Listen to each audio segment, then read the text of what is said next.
youth, it once again depends on where they're at training wise.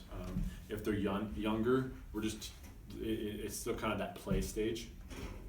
Once they get into that 13, 14, 15 area, that's kind of when we're starting to get in that ballpark of where they need to actually know how to use those fundamental movements. That's where we might start loading it a little bit more, in a sense of actually putting some load on the movement patterns, but still making sure the movement patterns are solid. So now when we're in that 8 to 14, we're using that Olympic development model. We're just getting them aware of their body. We're doing a lot of body weight training, and getting them just familiar and getting really good solid movement patterns with good flexibility.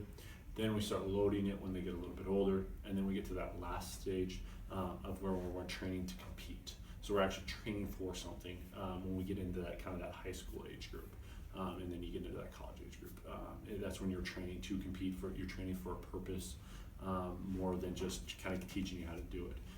If you don't do that, you're gonna have an athlete that's 18, 20 years old and has zero coordination, zero body awareness, super tight, and might just be gifted athletically, but physically he has so many ailments and issues, which eventually is going to end his career if it's not assessed. Because we have all these assessment tools for what we should be doing, reps and sets for everybody, but ultimately it depends on what your goal is.